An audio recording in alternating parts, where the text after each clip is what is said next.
My beloved child, tonight is not a sentence hanging over your head. I am not calling you into another trial to see how much longer you can endure. I see how tired your body is, how your mind keeps running in circles inside the same room. And I say enough. Tonight is not for you to prove how well you can withstand pain. Tonight is for me to place you in my hands and move you out of the place where you have stayed for far too long.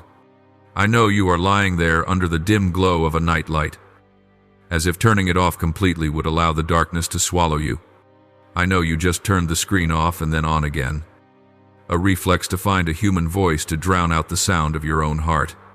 I know the late-night traffic stretching along the road, and the slow ticking of the clock that makes it feel as though time itself is pressing on your wounds. You call this being stuck. You call it a dead end. You call it another night to get through. But I tell you this, what you call being stuck is precisely the point where I begin to lift you out of the place that is not right for you. You have not been forgotten in the night, nor left behind like someone who has lost the way. I am closer to you than the breath you are trying to draw deep into your chest, only for it to come back out shallow with anxiety. I know how tight your heart feels. I know you want to let go just to be done with it. Yet you are afraid that if you do, everything will collapse. But I say to you, you are not meant to hold yourself upright. I am placing you in my hands. I am lifting you out of what you thought you had to endure, because that place has been wearing you thinner without you even realizing it. Tonight I do not come to push you forward through fear. I come to move you with a love that has weight. You may not yet understand how I will move you, but you will begin to recognize this truth. I will not leave you in a place that drains you simply so you can grow accustomed to pain. You have tried to survive by calling exhaustion normal, by calling withdrawal safety, by calling clenched teeth maturity. And I say, no. You were not created to live by enduring. And in this very moment, as you listen to me, I want you to remember something simple that your life has forgotten. You are not standing on the edge alone. You are in my hands. What you fear as loss, I call rescue. What you think of as being pulled away from what you are holding on to, I call being pulled out of what is drawing your lifeblood. You are not being abandoned in a dark room. You are being led out of the wrong place by the very hand that has counted every night you sighed without finding words. From the moment I say that you are being placed in my hands, I lead you to look directly at what you have carried for too long without naming it. You have been living in a constant state of tension, as though relaxing even slightly would cause everything to slip from your grasp. You have grown used to keeping your back straight while trembling inside, used to answering, "I'm fine," while your heart tightens with every beat, not because you are dishonest, but because you believe that if you did not hold yourself together, no one else would hold you. You learn to brace yourself in order to live, bracing yourself to get through the day, bracing yourself so as not to burden anyone, bracing yourself to be worthy of what you have. You told yourself that just a little more strength, just one more night of endurance, and things would finally ease. But the more you force yourself to stand still, the more exhausted you become. The more you compress yourself, the more you lose the sense that you are truly alive. I see you standing there, neither falling nor moving, calling that state safety, while your soul is quietly running dry and you dare not admit it. I do not need you to be stronger. I do not need you to prove how much you can endure. I have never measured your worth by your ability to hold yourself up. You have tried to save yourself in every way you know, and I do not condemn that. I know you did it out of fear that everything would fall apart, fear of becoming a burden, fear that if you stopped, there would be nothing left to hold you in place. Yet in that fear, you took on a role I never assigned to you. You think that if you let go, I will be disappointed. You think that if you become weak, you will be left behind. But I look at you and say, I do not need you to be your own source of life. I did not create you to carry the full weight of your existence alone. When you try to hold everything with trembling hands, you forget that I am here and my hands have never let go. There is a misunderstanding that has taken deep root in you that maturity means enduring in silence, that faith means never complaining, that loving me means pushing yourself just a little further even when you have reached your limit. But I say the opposite. I do not define maturity by becoming accustomed to pain. I do not teach you to stand rigid in tension as though it were destiny. You were created to live, not to grit your teeth through each day. Right now, while you are still unsure where to let go, I tell you this: your stopping does not cause me to withdraw. Your releasing does not make me turn away. On the contrary, when you stop forcing yourself to stand, I finally have room to lift you. When you stop trying to save yourself, I have space to save you. There are things I cannot do while you are still gripping tightly, not because I am weak, but because I honor your holding on. You have grown used to believing that if you do not brace yourself, you will fall. But you have not tried this yet, releasing when I am already beneath you. I say this not to close a thought, but to open a movement within you, a movement that begins when you allow yourself not to be the one holding everything anymore. When you hear me speak of moving you, a quiet question rises within you. Then what is this place? You imagine I am referring to a location, a circumstance, a person, or a specific season, but I see deeper than what your eyes can see. This place is not only where you are standing, it is the mold you have been pressed into, so familiar that you no longer notice how it tightens around you day by day. It is the garment you have worn for too long. Once it fit, then it slowly became tight. Yet you kept wearing it for fear that taking it off would leave you exposed. You adjusted your posture, held your breath, bent yourself slightly to fit into it, and you called that discomfort normal. It is the low-ceilinged room you have lived in for years. You know every corner, every sound, every shadow, so you call it home. But every time you stand upright, your head hits the ceiling, and you learn to bow instead of asking why you were never meant to stand tall. This place is the loops you have run for so long they feel inevitable, thinking the same way, reacting the same way, fearing the same way, and then telling yourself that this is just how life is. It is the voices you carry in your mind, telling you that you are not allowed to hope for more, not allowed to ask for a fuller life, not allowed to believe that I could do things differently. Some voices do not shout or threaten. They only whisper steadily, just enough to make you shrink back whenever you are about to step out. I see you carrying old keys in your pocket. Each time you hear the metal clink together, you remember the doors that once locked you in. Yet those same doors also give you a sense of familiarity. You carry the sound of keys as reassurance that at least you know where you are. And I say what you call safety is sometimes only the place where you learn to endure in silence. There are places you have stayed not because I put you there, but because you adapted to being made smaller. You learned to dream less, ask less, expect less, so you would not be disappointed again. You call that maturity, but I call it a soul being pressed into a shape I never designed. Any place that requires you to shrink in order to survive is not a place I intended for you to remain. I do not say this to accuse you. I know you entered this place to survive. I know that at one time it sheltered you from harsher winds, from blows you were not yet strong enough to bear. But, my child, the place that once helped you survive is not necessarily the place that will help you live. Some places are only meant for a season, and if you remain there too long, familiarity itself becomes a chain. When I call out the name of this place, you may feel a sharp pang. You begin to realize that you have grown accustomed to what was never meant to be normal. You see that there are limits you never set yourself, yet you have lived as though they were laws. You notice that you stopped standing upright at some point, though you cannot remember when, and I do not reveal this to shame you, but to free you from mistaking a tunnel for a roof. I speak to you plainly. Any place that makes you smaller is not where I intended you to remain. Any place that requires you to hold your breath just to survive is not where I want you to be. Any place that causes you to forget that you were created to stand upright, to open your chest, to live expansively. This is only this place, and this place is not the end.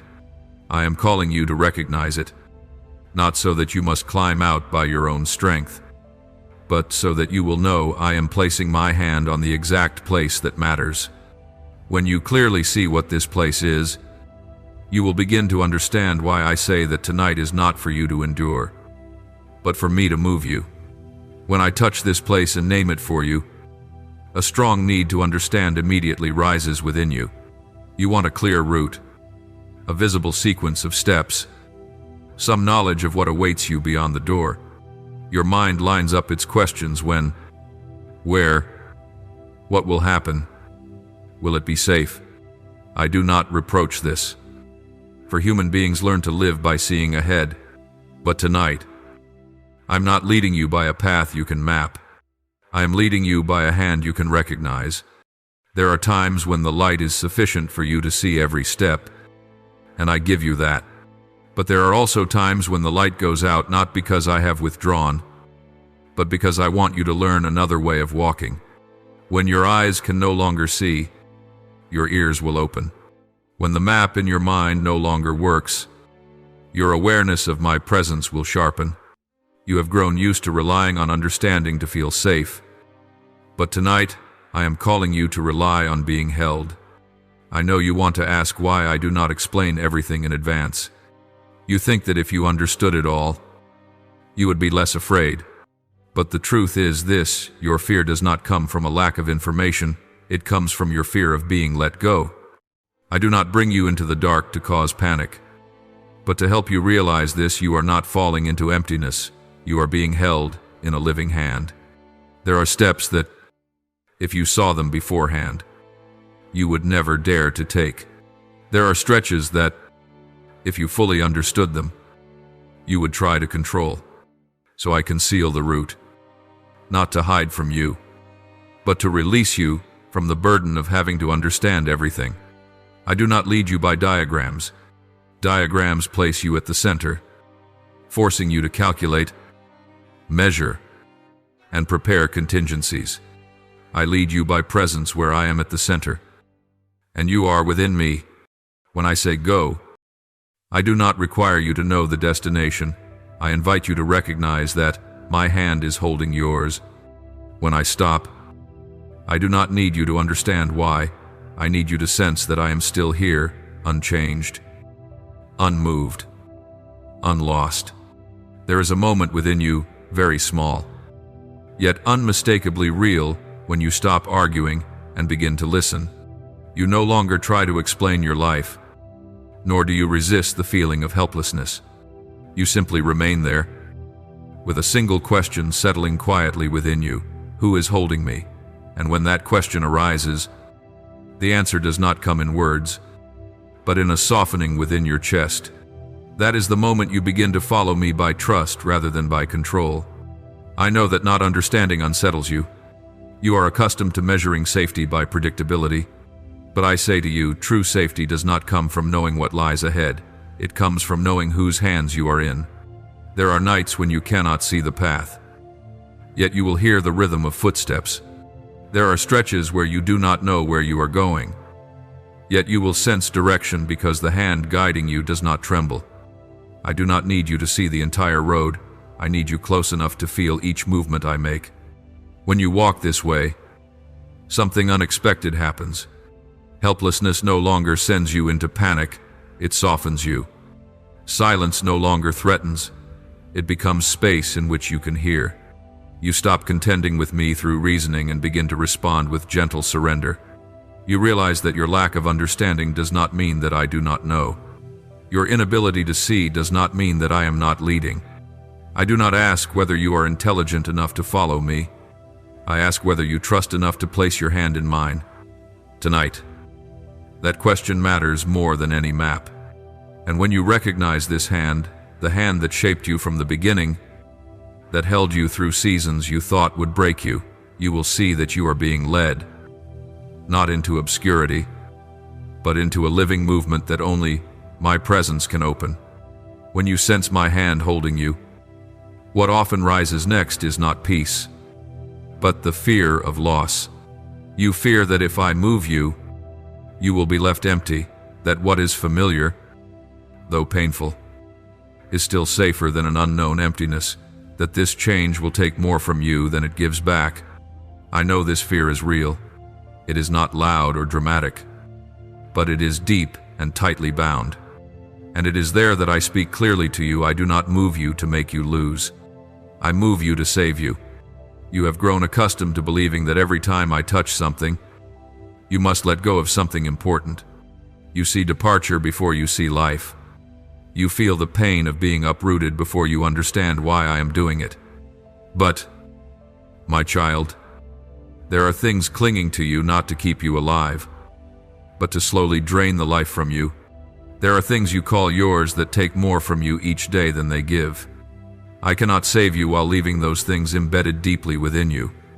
I do not uproot you because I want you exposed. I uproot you because the soil you are standing in can no longer sustain what I have placed within you.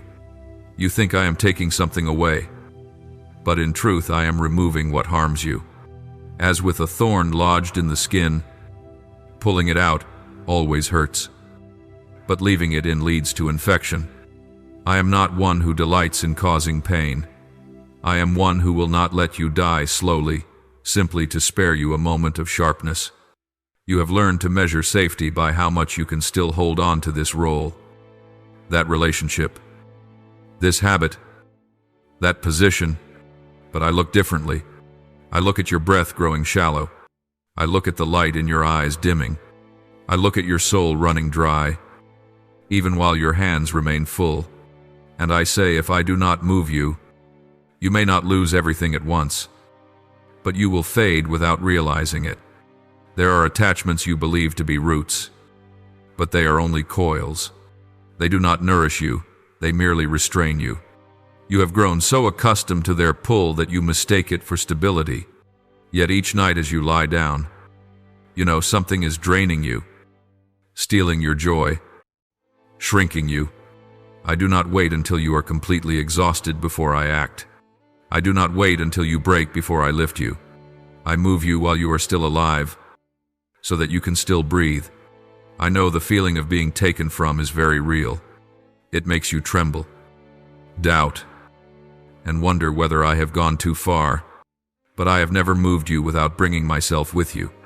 When I separate you from what is draining you, I do not leave you in emptiness, I place you in my embrace. You do not lose your refuge, you change your refuge. You are not being drained, you are being rescued from what was draining you. Tonight, if you feel both pain and a strange sense of rightness at the same time, that is not a sign that I am mistaken. It is a sign that I am touching the true place. This pain is not a meaningless loss. It is evidence that liberation has begun. I am not emptying you. I am creating space for you to breathe. I am not weakening you. I am releasing you from what has been weakening you all along. Listen as I speak more slowly, so your soul can keep pace. I am not moving you in order to take away the life you have. I am moving you to save the life that is being drained from you. And in this movement, I do not let go. I stay so near that you can feel my breath setting the rhythm for yours, guiding you, little by little, out of the place that has been wearing you down. At the very point where you are hesitating between fear and hope, I place within you a promise bright enough to keep you from losing your way, yet gentle enough that you do not panic. I do not give you the whole picture. I give you one sentence to hang on to in the night. Tonight is not for you to endure, but for me to move you. That sentence does not come to explain. It comes to hold you. It does not require you to understand. It invites you to lean. While everything around you remains unclear, this word will stand like a steady lamp, not flickering with your emotions. You do not yet see the destination, and I am not in a hurry to show you. There are stretches that, if you saw them in advance, you would try to move faster than your strength allows. There are parts that, if you knew beforehand, would make you want to turn back. So I keep the destination in my hands, and I give you what you need for tonight, the knowledge that I am moving you, not with a violent yank, not with pressure that throws you into panic, but with my breath steady, firm, sufficient for you to follow without straining. As soon as I speak this, you will notice a small movement within, not loud, not explosive, just a place inside you beginning to loosen. The chains do not fall away at once, but they no longer tighten as before. The thoughts that once locked you in begin to slow. Fear has not disappeared, but it no longer stands at the center. You are not stronger yet, but you are lighter, and that lightness is the first sign that you are being moved. I do not move you by pulling you out of everything in a single night. I move you by separating you, little by little, from what has been clinging to you. Some things you thought were part of who you are, but when I touch them, you realize they are burdens. Some habits you believed were for survival have only been keeping you still. I do not take everything at once. I begin by loosening what has been gripping you the longest. You may still be in the same room, in the same circumstances, hearing the same familiar sounds, but inwardly, you are no longer standing in the same place. I am first moving you away from the way you see yourself. I am moving you away from the belief that you must simply endure until it is over. I am moving you away from the role of the one who holds everything together by sheer effort. And when your inner position shifts, what is external will gradually find its order again. I want you to understand this deeply. The promise I place within you is not a sentence you must cling to by effort. It is an anchor for you to rest on. When the waters within you are still restless, simply remember I am moving you. When you see no visible progress, simply know I am not standing still. When you are tired and tempted to doubt again, just whisper within, I am moving you. This word does not need to be spoken aloud. It only needs to be trusted enough that you do not resist the movement I am making. I do not withdraw my hand while you are still unsure. I do not change my mind while you are still trembling. You may move slowly, but I am not in a hurry. I move you according to the rhythm you can bear, not according to the pressure you place on yourself. There are steps I carry you through while you sleep. There are stretches where I support you before you even realize it. You do not need to cooperate by strength.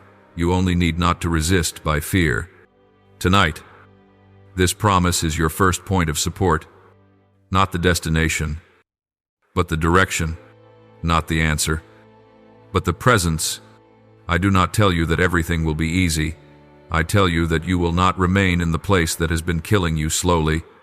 I am moving you by my own breath, by my faithfulness, by a love that does not jerk you around and does not abandon you halfway. And when you hold this promise long enough within your heart, you will realize that you began leaving the old place the very moment you allowed me to speak these words to you. When I say that I will move you, you imagine that whatever is holding you back must be something very powerful, very frightening, very hard to break. But the truth is far simpler. What holds you is not strong because of its power, but because it is familiar. It does not need iron chains. It only needs repetition long enough for you to call it normal. You are not locked in by violence. You are held in place by habit. I see you reach for your phone without knowing why.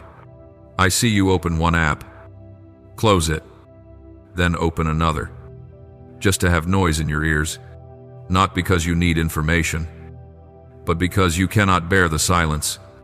In that silence, you fear hearing the questions you have avoided for too long, so you fill the space, so you scroll, so you keep yourself busy to avoid facing the emptiness opening inside.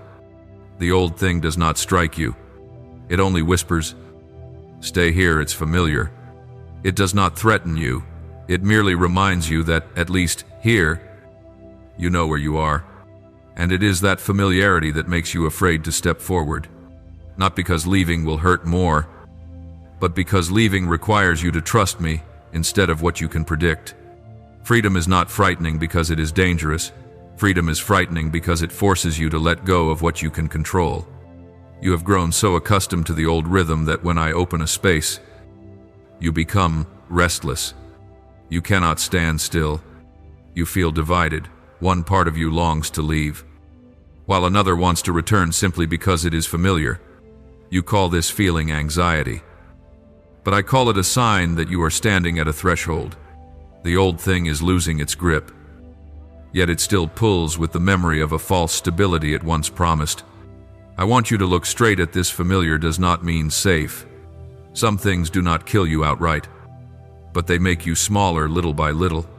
Some cycles do not destroy you loudly, but they drain you quietly. You have lived in them long enough to think that if there is no sharp pain, then it must be fine. But your soul knows better. There is a kind of exhaustion that does not come from doing too much, but from staying too long in the wrong place. You are not afraid of freedom because you are weak, but because freedom does not allow you to lean on old habits.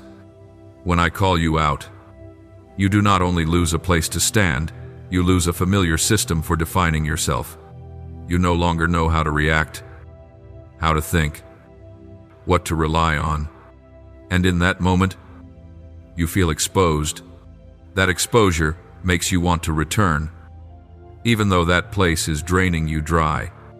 I do not fault you for hesitating. I know familiarity has a very gentle voice. It does not force you to stay. It merely reminds you that leaving will be tiring. But I say to you, what is familiar and makes you wither is not what I give. True safety does not require you to shrink yourself to fit. What comes from me does not require you to dim parts of yourself just to survive. When you notice your hands unconsciously reaching for noise, when you feel the urge to fill every empty space just to avoid thinking, know that this is not because you lack discipline. It is because the old thing is trying to hold you by its familiar rhythm.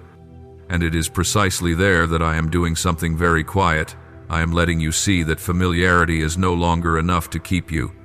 I do not tear you away from the old in one sudden force. I allow the old to gradually lose its authority. You begin to sense that it no longer nourishes you as it once did.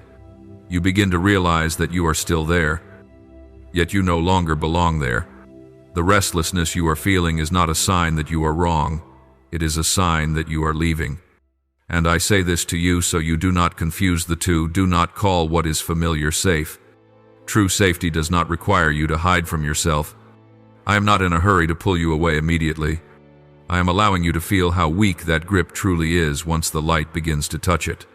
For only when you see that the old is not as strong as you imagined will you dare to believe that stepping out is not recklessness, but a return to the place I called you to from the beginning. When the pull of the old reveals itself to be weaker than you thought, I lead you deeper into another layer, one no longer about outward habits, but about inward voices. You are not held back only by what you do each day. You are also held back by what you hear about yourself. There is a voice that has been there a long time, speaking so consistently that you came to believe it was your own thought. But I tell you clearly that is not my voice. That voice says you are always wrong, even when you have tried. It says you are not enough, even when you have given beyond your strength. It says that if you are given more, you will ruin it. If you step forward, you will fail. If you are fully loved, you will not be able to hold it. It does not shout. It does not curse. It simply repeats itself, day after day, until you stop arguing and begin to believe. And once you believe, you shrink yourself without anyone needing to force you. I see you living under the weight of that voice. I see you apologizing even when you have done nothing wrong. I see you hesitating even when the door is already open. I see you correcting yourself before I even have the chance to touch you. You call this humility, but deeper than that. It is a sentence disguised as virtue. And I declare this, I never use humiliation to correct you. I do not use shame to lead you back to life. My voice is not like that voice. My voice does not cause you to fold inward. My voice causes you to stand upright. My voice does not tell you that you are worthless. My voice reminds you that you belong. My voice does not count your failures to keep you in place. My voice calls your name to draw you out. The counterfeit voice may sound more familiar because it has been there longer, But familiarity does not make it true. Repetition does not turn a lie into truth. You have mistaken harshness for truth. You have believed that if a word hurts you, it must be helping you become better. But I do not shape you with a blade. I shape you with my hands. I do not push you down to lift others up. I lift you up so you may know where you stand in me. Every word that comes from me carries one defining mark. It brings you life, even when it calls you to face something. Any word that slowly extinguishes you, no matter how reasonable it sounds, does not come from me. Tonight, I do not argue with that counterfeit voice. I do not need to prove anything to it. I simply strip it of its authority. I bring it into the light so it no longer whispers in the shadows. You may feel a sting when I do this, because you have worn that mask for so long that you mistook it for your own skin. When I begin to remove it, you feel exposed, ashamed, uncovered. But immediately after, you will feel lighter, like laying down a heavy atmosphere you have been breathing by mistake for many years. You do not need to condemn yourself in order to change. You do not need to make yourself smaller to be accepted. I did not place that counterfeit voice within you. It came from places where you were mishandled, mistaught, misseen. It grew because you had nowhere else to lean. But now, I am here, and where I am present, no other voice has the right to rule you. I want you to notice this difference with your whole body. When the counterfeit voice speaks, you contract. When my voice speaks, you exhale. When the counterfeit urges you to hide, my voice invites you to remain. When the counterfeit makes you want to disappear, my voice calls you into the light without requiring armor. You do not need to analyze much. Simply pay attention to what happens within you when you listen. I do not correct you by repeatedly pointing out where you are wrong. I draw you by the truth of who you are, and that truth does not shame you. It awakens you. It helps you see that you have carried a voice that was never yours for far too long. Tonight, I am not only comforting you, I am freeing you from that quiet dominion. You may still hear the counterfeit voice return. It will try. It is accustomed to having a place. But from this night forward, every time it speaks, you will know this is not my voice, and your recognition alone is already a deep transformation. You do not need to argue with it. You only need to return to me. When you stay near me, that voice naturally grows quiet, because it cannot survive in the light. I am moving you not only from where you stand, but from how you listen to yourself. And when the counterfeit voice loses its authority, you will begin to hear another voice more clearly, one that is not loud, not urgent, but steady. That voice will guide you through this night, step by step, not by coercion, but by truth that makes you free. When I have touched the inner voices within you and brought them into the open, I lead you to look up at the dark sky so you may understand why I did not choose the daytime. In the daytime, you still wear many layers. You still have roles to perform, tasks to complete, other people's eyes to answer to. During the day, you know how to stand, what to say, what to conceal, what to protect. But night is different. Night does not ask who you are in the eyes of others. Night only asks who you are when no one is watching. In the night, the defenses you rely on during the day begin to fall away, not because you are weaker, but because there is no longer a reason to perform. You do not need to be strong for anyone. You do not need to appear fine. You do not need to keep playing the one who can endure everything. Night strips you of titles, of labels, of quick answers, and when those things fall away, you are more exposed than you realized. It is precisely in that exposure that I can touch the truest part of who you are. I know that during the day you can say the right words, but at night, you no longer have the strength to lie to yourself. During the day, you can reason with me.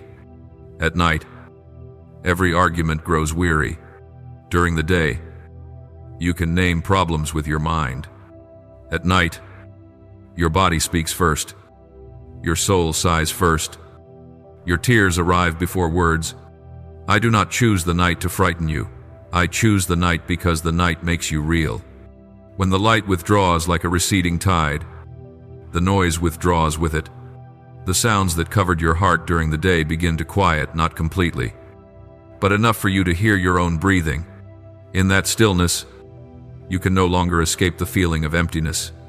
You can no longer fill the gap with busyness.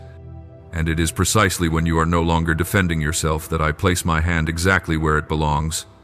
I do not come to you at night to interrogate you. I come to be with you. Night is not a courtroom. Night is a place where you are seen without being examined. You do not need to prove anything to me in the dark.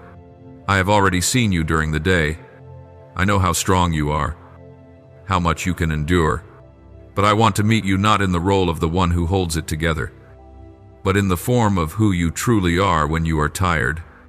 And only when you are allowed to be tired before me does healing begin.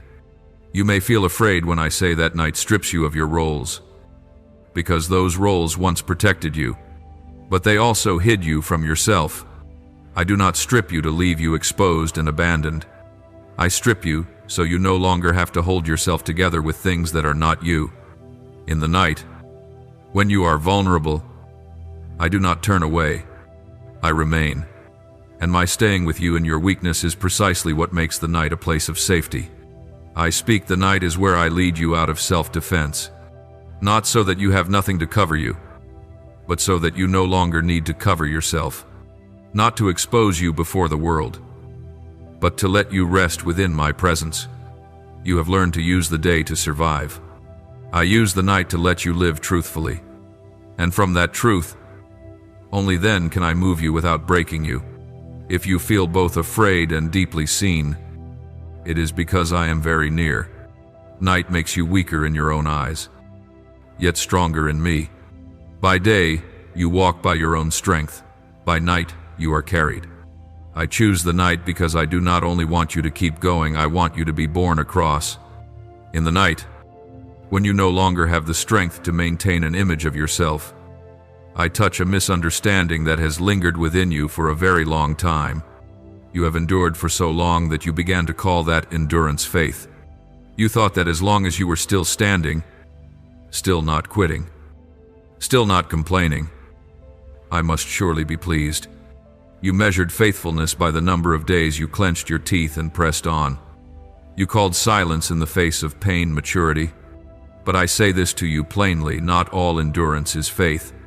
There are times when endurance is simply the fear to step forward, not because you do not trust me, but because you are afraid that if you step, you will lose what you are clinging to.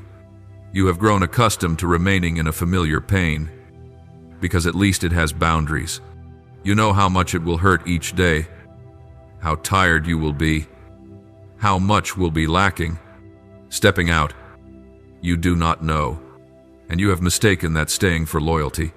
You thought remaining was obedience. But in some seasons, obedience is not standing still. Obedience is daring to leave. I see that you have tried to be right in the wrong way.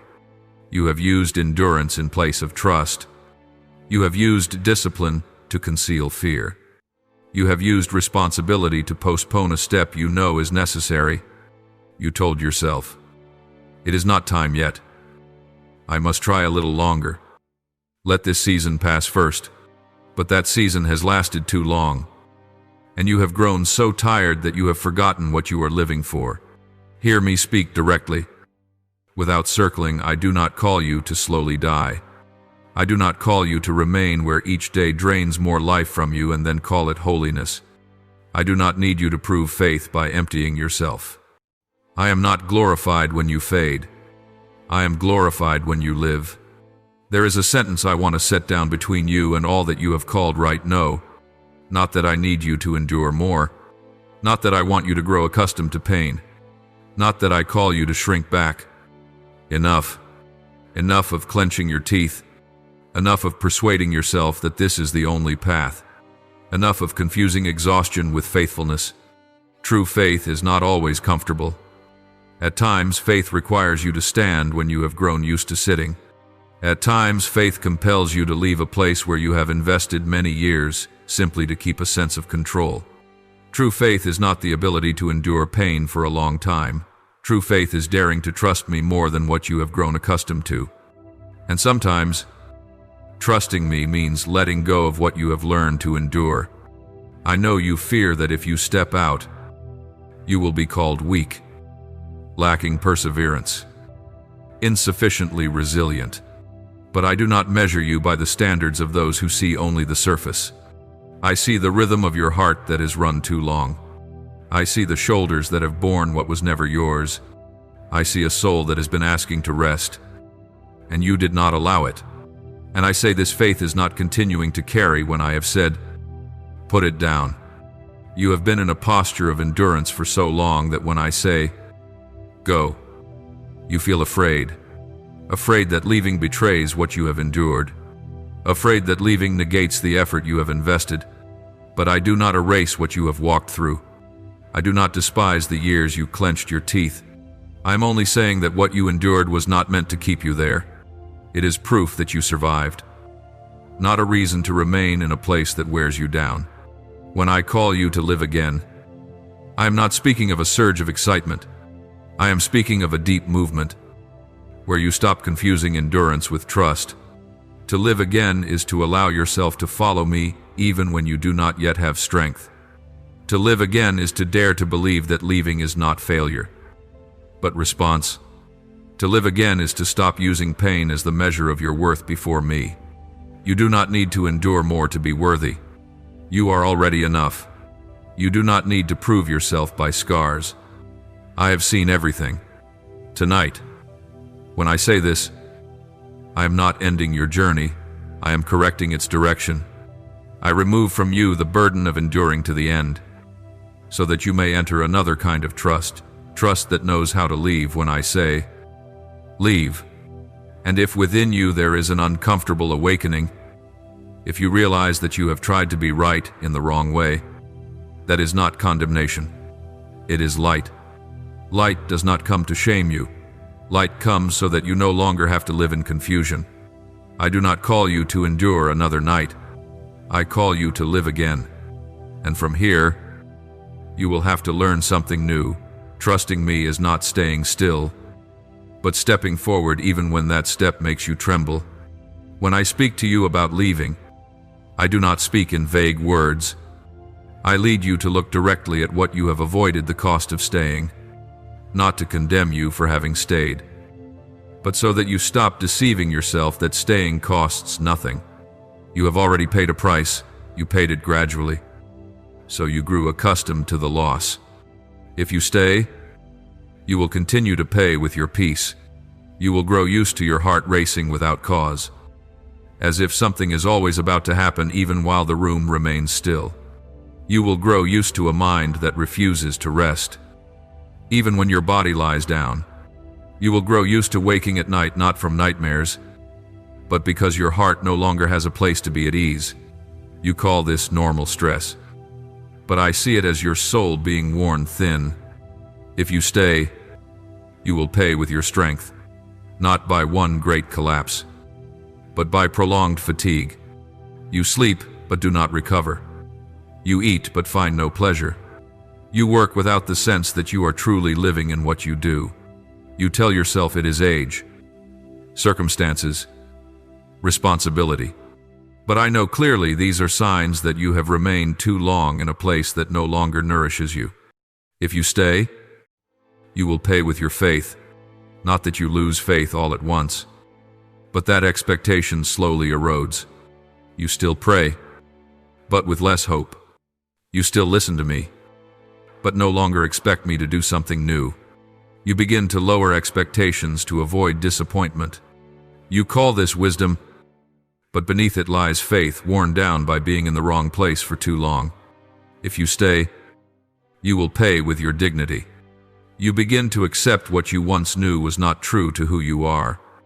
You apologize when it is not needed. You concede when your heart protests. You allow others to define your boundaries just to keep the peace. You do not lose yourself in a single night. You trade yourself away little by little to avoid disruption, and I watch you do this. And my heart aches, because you were not created to live reduced. I do not say these things to frighten you, nor do I condemn you for having stayed. I know why you stayed. I know that there were seasons when staying was the only way you knew how to survive. But I speak truthfully to you. Without avoidance, if you remain, you will continue to be drained, not because you are weak, but because that place is no longer sufficient for you. Leaving is not a betrayal of the past you endured. Leaving is loving yourself according to my will. Leaving is saying that you will no longer accept paying with the very life that was given to you. Leaving is trusting that I do not call you to step forward merely to test you, but to save you. And the moment you look squarely at the cost of staying, something very small yet very real begins to kindle within you, a quiet resolve, not loud, not rushed, but no longer willing to turn back as before. I do not urge you to run. I simply open your eyes so that you can see clearly. For once, you truly see. You will not be able not to step forward, and that step does not begin with strength, but with a silent choice within your heart. You will no longer keep paying with yourself. When you hear me speak of moving you, you may think it means only a change of setting, a shift in circumstances, an outward relocation. But what I am doing goes much deeper. I am not merely changing where you stand, I am changing the roots to which you are clinging. If I were to change only your location while leaving intact what feeds you from within, you would carry the old life into the new place, and the same depletion would follow you there. There are roots you never consciously chose. You did not plant them intentionally, you simply grew up within them. What you believe about yourself, about me, about worth, about safety, many of these beliefs were formed in seasons when you did not yet have the strength to question them. They sank deep into you not because they were true, but because they arrived early. Over time, you grew accustomed to drawing life from those roots. Even though they offered you very little vitality, I see how those roots now determine how you choose, how you stay, how you fear, how you brace yourself. Some roots tell you that you must rely on yourself to survive. Some say that if you rest, you will be left behind. Some insist that you are not allowed to ask for more. You do not call these roots roots. You call them personality, reality, life itself. But I know clearly these are not what I planted. When I say that I am moving you, the first thing I do is not pull you out of a place, but shake what you are most deeply attached to. You may feel afraid, because when roots are touched, the whole of you trembles. You may feel as though you are being turned upside down, as if nothing familiar remains to stand on.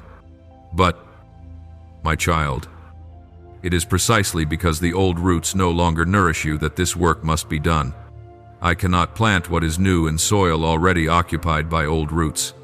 I once said to Abraham, "Go out, not only out of a land, but out of the way he defined safety, out of familiar sources of security, out of the root system that had sustained him all his life."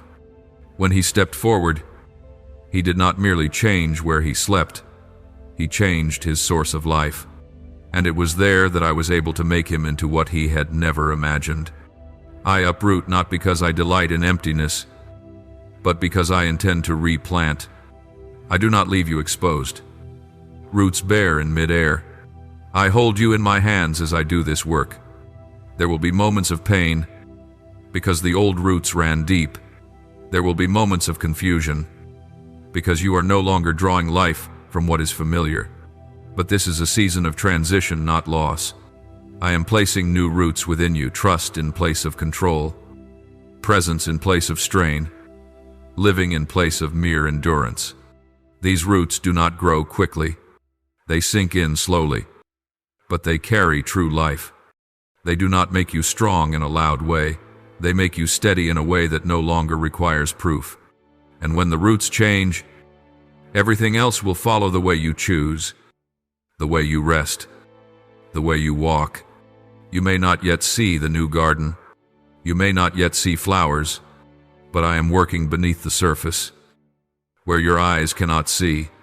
Do not be afraid when you find that you can no longer cling to the old things. That is not a sign that you are falling. It is a sign that I am replanting you in a place that can hold you without crushing you. I do not move you so that you might live with the same soul in a different setting. I move you so that you may become someone different at the root. And when the root changes, you will no longer need to brace yourself to stand. You will stand because you are being nourished. As the old roots begin to loosen, I set before you a very real test, quiet, yet piercing. Do you want peace? Or do you want control? These two cannot sit on the same throne. You have grown accustomed to holding the wheel, arranging everything yourself, keeping the rhythm so that nothing surprises you. That once helped you survive, but it has also left you so tense that your knuckles turn white without you even noticing. You believe control will give you safety. You plan. You calculate. You maintain appearances. You steer so as not to get lost. Yet the tighter you grip, the more exhausted you become. Peace does not come because you manage everything. Peace comes when you know you do not need to manage everything. And it is at that very point that I test your heart, not to make you fall, but to show you what you are truly clinging to. I do not say that following me means losing agency. I say that following me means changing masters. You do not become someone who is dragged along, you become someone who is led. There is a vast difference between being controlled and being guided. When you hold the wheel, every failure rests on you.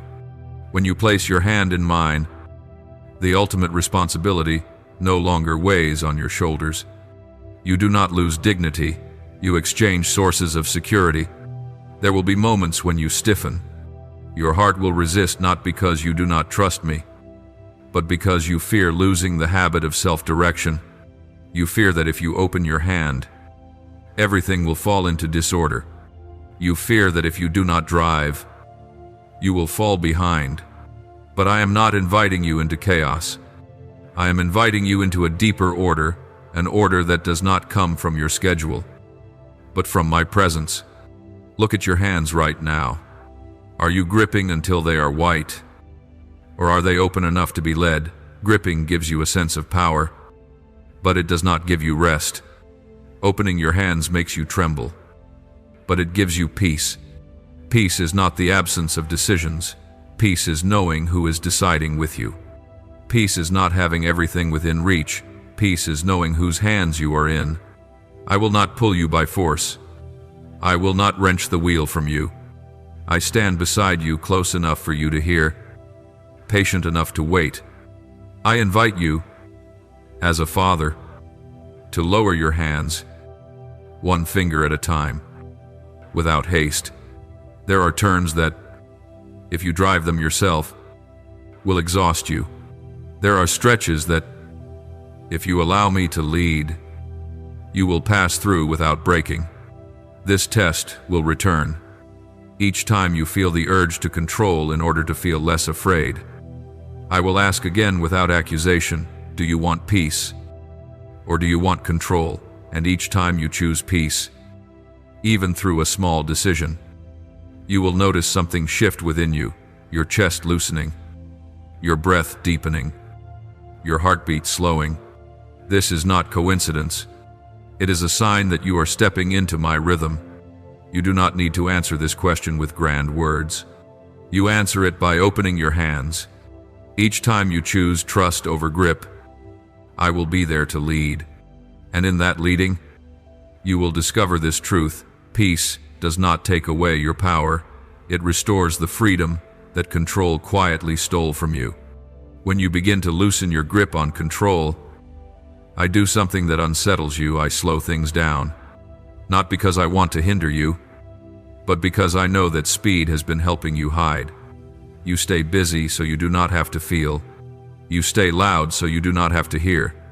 You strive so you do not have to face what is waiting for you in the silence.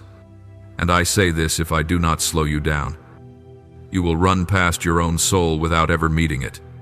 You have grown used to living at a rushed pace, rushed so you do not have to think.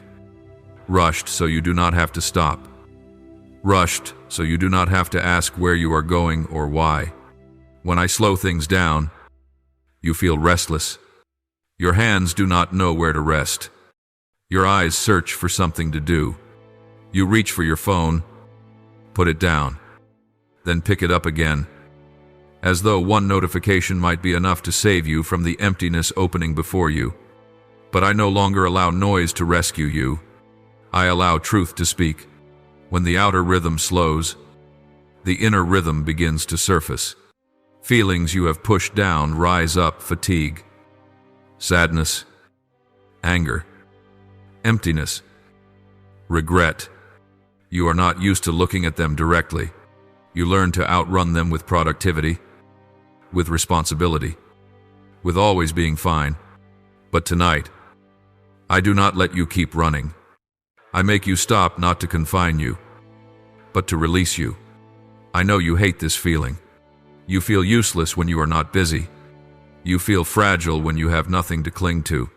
You fear that if you stop, everything you have been avoiding will collapse onto you at once. But I tell you this: what you are running from is not as powerful as you think. It only grows because you refuse to look at it. When I slow things down, I do not leave you alone in the dark. I stand there with you, close enough that you are not swallowed. Notice the small details beginning to shift.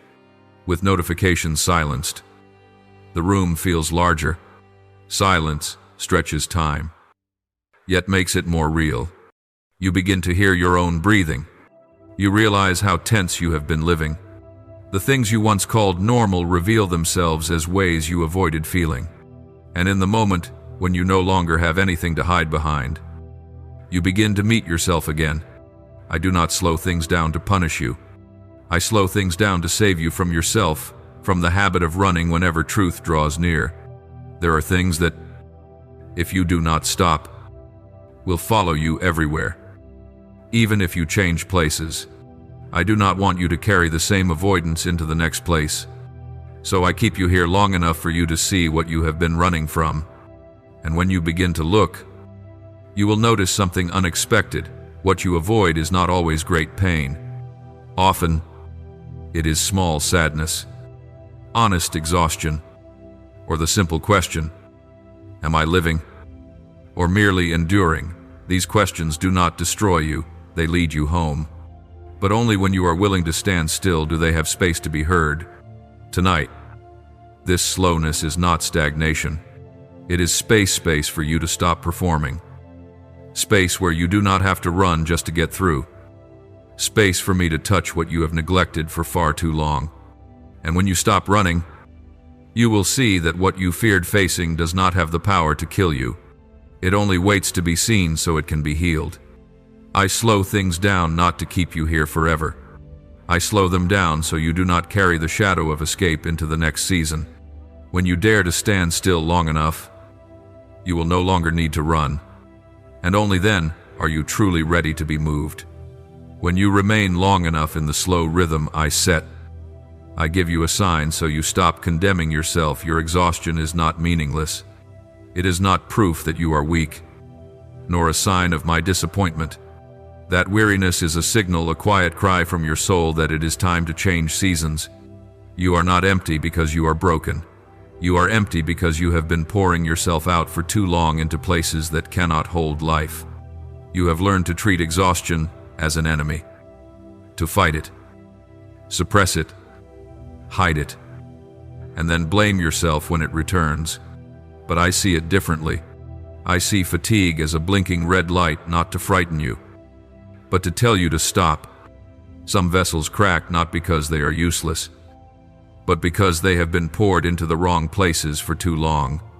You were not created to contain what leaks you dry drop by drop. When you are tired, your soul is speaking what you have not allowed yourself to hear. You have carried what was never yours. You have lived in rhythms that were not mine. You have tried to be a source for places that do not return life.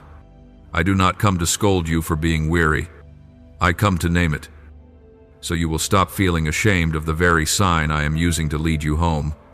I know there are nights when you want to cry without knowing why. Mornings when you wake already heavy, though the day has not begun. Meals that bring no pleasure, rests that bring no restoration. You have wondered whether something in you is broken. I tell you no. You are reaching a threshold, and this threshold is not collapse, it is a door. Your weariness is telling you that you cannot continue living by self-emptying. It is asking for another source. It is seeking a place that can hold you without crushing you. And because I love you, I do not allow you to cross this threshold by trying harder.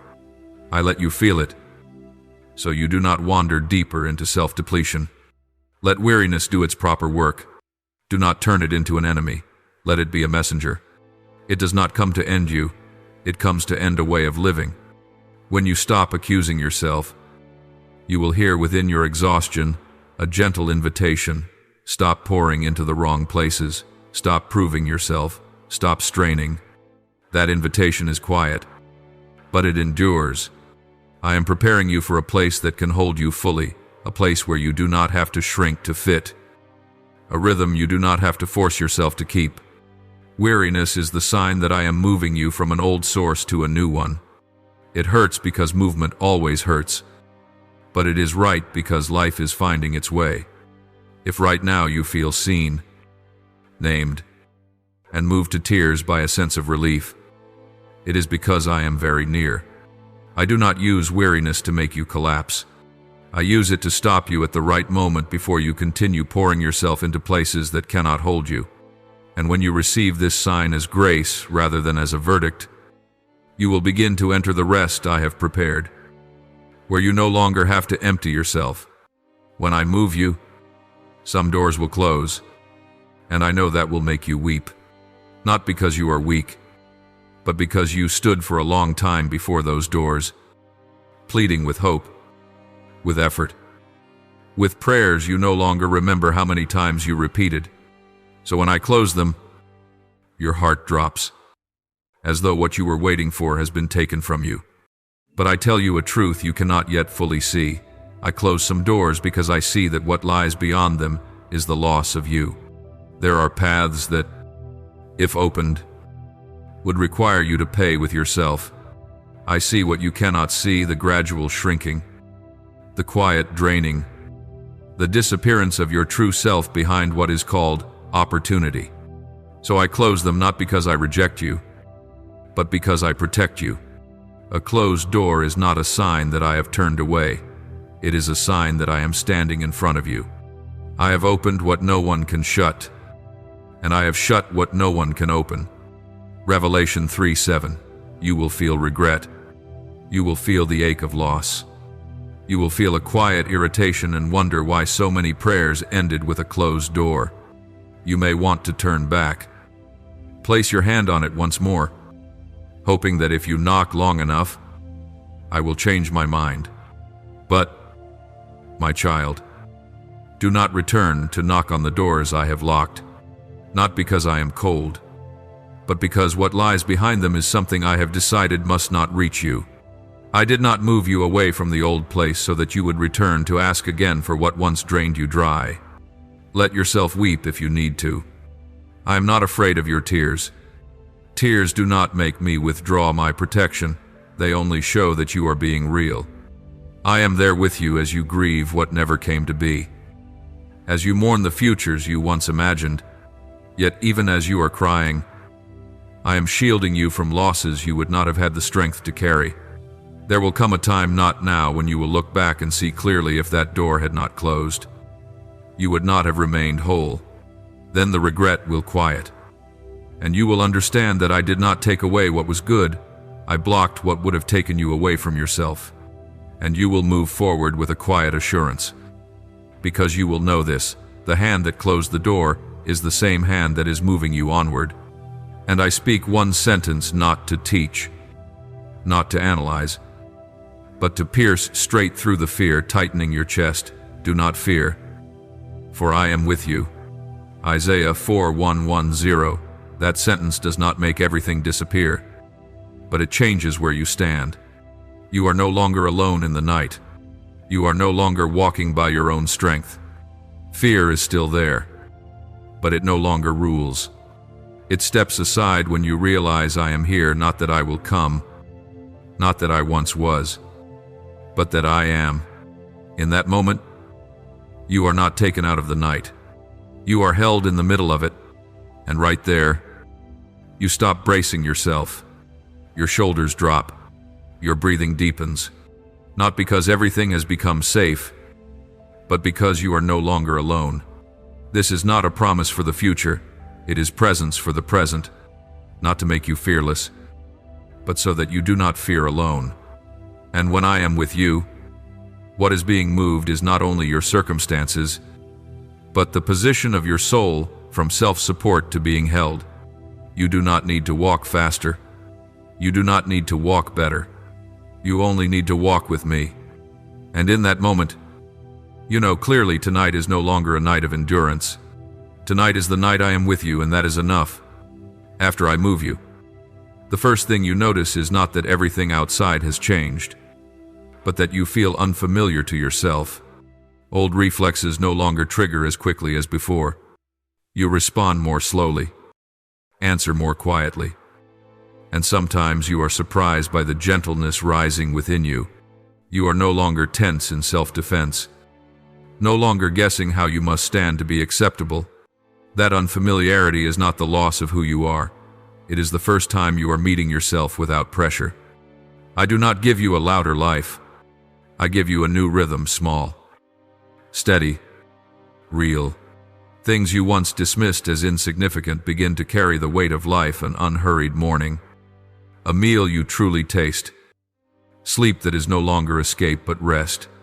You no longer need dramatic surges to know you are alive. Life returns through movements that are quiet, but lasting.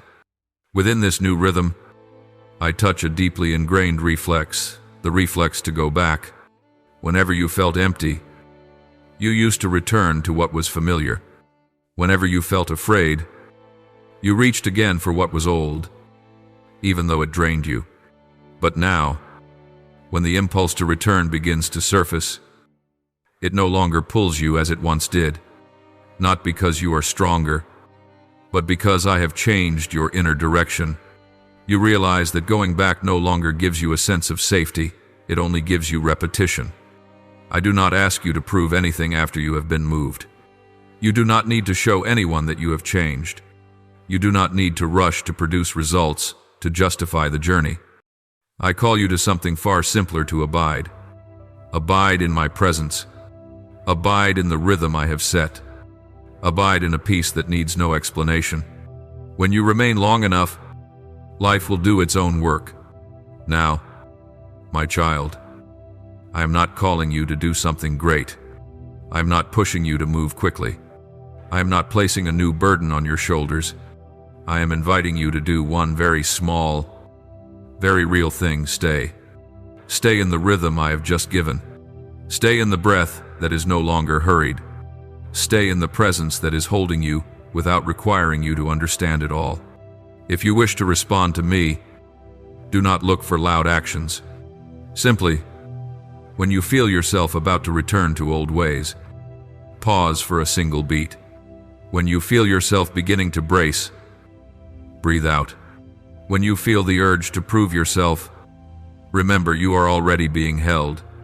Each time you choose to stay instead of turning back, you are saying yes to the life I am building.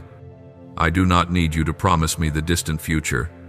I only ask that you give me this moment right where you are standing, in this very room, in this night or day that is passing. Set your hands down, not to do something, but to let me hold you. Allow yourself not to know the next step, because I am already there. If you wish, you may whisper a very short sentence, not for me to hear, but for your soul to hear. I am here. That is all. No explanation. No extra words. Then live the rest of today in that rhythm. I will take care of what comes next.